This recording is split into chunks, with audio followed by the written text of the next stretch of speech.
Pada video kali ini, kita akan membahas lanjutan manga Kimetsu no Yaiba, yaitu pada chapter 171 yang berjudul Perubahan. Di awal chapter 171 ini, di sini setelah Genya memakan potongan rambut dari Kokushibo, dia pun mulai memuntahkan darah dari mulutnya, sehingga membuat Tokito merasa panik dan menyuruhnya untuk bertahan. Tetapi di sini Genya yang memuntahkan darah setelah memakan potongan rambut dari Kokushibo, dia pun sambil merasa kesakitan mulai mendengar ucapan seseorang dari dalam dirinya. Dan sambil menahan rasa sakitnya dan mendengar suara tersebut, Genya pun mulai bertanya-tanya tentang suara siapa yang muncul dari dalam dirinya. Lalu di saat yang sama, di sini Genya pun juga merasakan tubuhnya yang terpotong sudah mulai tersambung kembali dan luka-lukanya juga mulai sembuh dengan cepat. Dan sambil membayangkan potongan rambut Kokushibo yang dimakannya, di sini Genya mengatakan kalau semua ini yaitu reaksi di tubuhnya dan kesembuhannya hanya karena beberapa helai rambut saja. Dan Genya merasa kalau ini adalah bukti jika darah iblis bulan atas ke-1 begitu murni.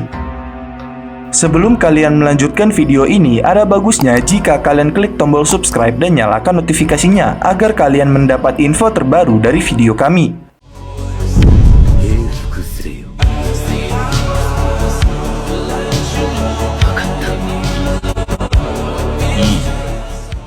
Lalu sambil merasakan aliran darah dan ototnya, Genya mulai merasa kalau darahnya mengalir lebih cepat dari biasanya, sehingga dirinya merasa baikan. Kemudian sambil membayangkan potongan pedang Kokushibo yang patah, di sini Genya berkata kalau masih ada lagi potongan dari pedangnya yang patah, dan Genya yakin jika dirinya memakan potongan pedang tersebut, maka Genya merasa kalau dirinya akan semakin kuat. Namun saat di tengah perkataan tersebut, tiba-tiba Genya pun merasa terganggu oleh munculnya kembali suara-suara yang muncul di dalam pikirannya. Dan sambil membayangkan seseorang yang berbentuk bayangan, di sini Genya mendengar orang tersebut mengatakan kepada Kokushibo, yang mana dia bertanya kepadanya sudah berapa banyak Hashira yang sudah dibunuhnya saat ini, dan menyuruhnya untuk jangan membiarkan mereka mendekatinya. Lalu setelah mendengar perkataan tersebut, Genya pun langsung terkejut. Dan saat sadar dengan suara tersebut, Genya merasa kalau itu adalah suara dari Muzan, sang Raja Iblis. Kemudian setelah itu, sambil memperlihatkan Tokito yang mengikat bekas luka potong pada tubuh Genya, di sini Genya pun berkata dalam dirinya kalau penyatuan dengan darah iblis pada dirinya terus berkembang. Bahkan sampai-sampai dirinya bisa mendengar suara Muzan langsung ke dalam pikirannya. Dan karena hal itu, Genya pun bertanya-tanya apa yang telah terjadi kepada tubuhnya tersebut. Kemudian di sisi lain, di area pertempuran, Kokushibo pun sudah mulai bertarung melawan Sanemi dan Genya. Dan pada saat pertarungan tersebut, di sini Kokushibo telah menganalisa pertarungannya dengan Hashira batu dan angin. Dia mulai paham kalau kemungkinan mereka berdua adalah Hashira yang terkuat di antara Hashira-Hashira yang lainnya, terutama Gyomei. Lalu masih di saat yang sama, sambil melihat Gyomei yang menyerangnya dengan mengayunkan rantai dan melemparkan kapak ke arahnya, di sini Kokushibo pun berkata kalau mereka berdua ada kemungkinan adalah Hashira terkuat di antara yang lainnya, terutama Gyomei, sang pendekar pedang dengan fisik yang luar biasa.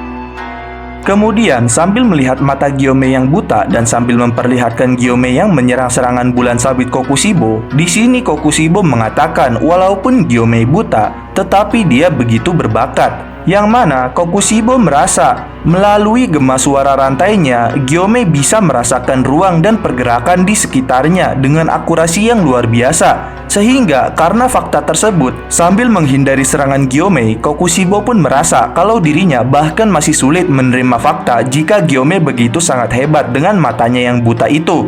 Tetapi itu tetaplah kenyataan baginya. Lalu, masih di saat yang sama saat menghindari serangan Gyomei sambil melihat ke arah Sanemi yang mulai menyerangnya dengan tebasan pernafasan angin. Di sini, sekarang ini Kokushibo merasa untuk menghadapi Sanemi, dirinya hanya perlu menghancurkan pedangnya. Dan kemudian Kokushibo pun langsung menyerang bagian bilah samping pedang Sanemi menggunakan bagian atas bilahnya dengan menghantamnya dari bawah ke atas.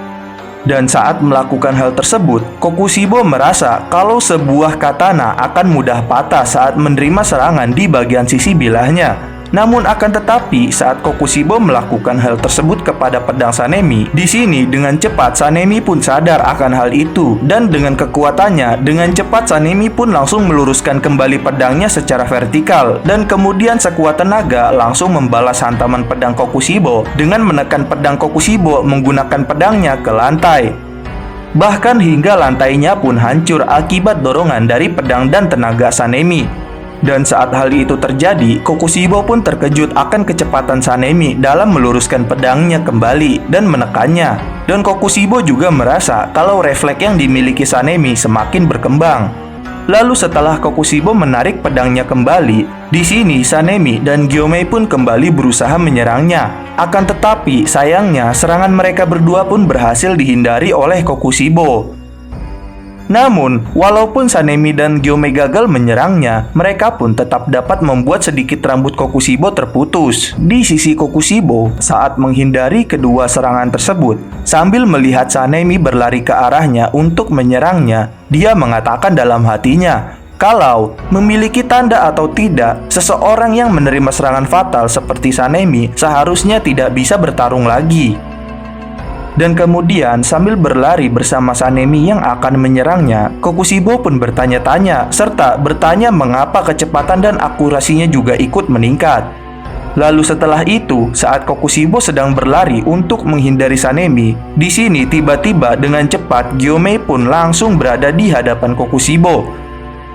Dan dia pun langsung mengayunkan kampaknya ke arah kepala Kokushibo dari bawah. Dan saat Kokushibo mencoba menghindari serangan tersebut dengan menggeser kepalanya ke samping, kupingnya pun malah terpotong oleh serangan kapak milik Gyomei. Lalu, sesaat setelah Gyomei memotong kuping Kokushibo, dengan cepat Sanemi pun langsung menyerang Kokushibo dengan teknik pernafasan angin jurus pertama, tebasan debu iblis.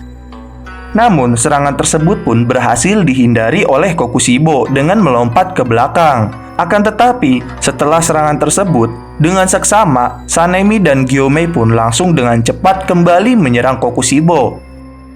Yang mana mereka dengan seksama, Sanemi dan Gyomei pun langsung dengan cepat kembali menyerang Kokushibo dengan serangan gabungan milik mereka, yaitu teknik pernafasan angin jurus ke-7, jeritan Tengu, dan teknik pernafasan batu jurus pertama, Hydra Serpentinite, yang mana sambil melompat menyerang Kokushibo, di sini Sanemi pun melapisi serangan senjata milik Gyomei dengan teknik serangan pernafasan anginnya.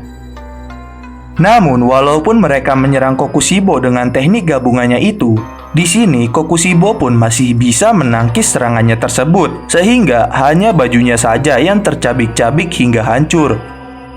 Lalu, di sisi lain, setelah Sanemi dan Gyomei menyerang Kokushibo dengan serangan gabungan tadi, mereka berdua pun langsung berencana untuk bersiap terus-menerus menyerang kembali Kokushibo hingga sampai mereka menebas lehernya.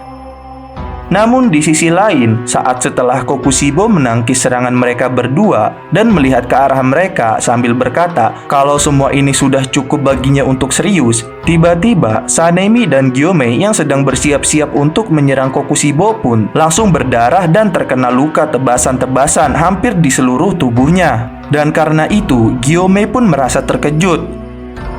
Lalu sambil memperlihatkan area pertarungannya yang berdebu, di sini Gyomei pun juga bertanya-tanya asal-usul serangannya tadi, apakah Kokushibo menemukan celah pada serangan mereka berdua sebelumnya. Sehingga hal itu membuat Gyomei penasaran tentang apa yang telah Kokushibo lakukan kepada mereka. Kemudian setelah itu, saat kabut debu yang mengelilingi Kokushibo perlahan menghilang, tiba-tiba dia pun Kokushibo langsung mengangkat pedangnya yang sudah berubah menjadi panjang dengan memunculkan 3 bilah cabang sambil mengatakan kalau mereka berdua, Sanemi dan Gyomei, telah menghancurkan kimononya dan menganggap kalau mereka berdua bahkan tidak akan bisa membunuh seorang bayi dengan serangan gabungan tadi. Lalu dengan wajah seriusnya, Kokushibo pun langsung mengatakan setelah dirinya membunuh mereka, maka perlawanan dari pemburu iblis yang lainnya tidak akan ada gunanya.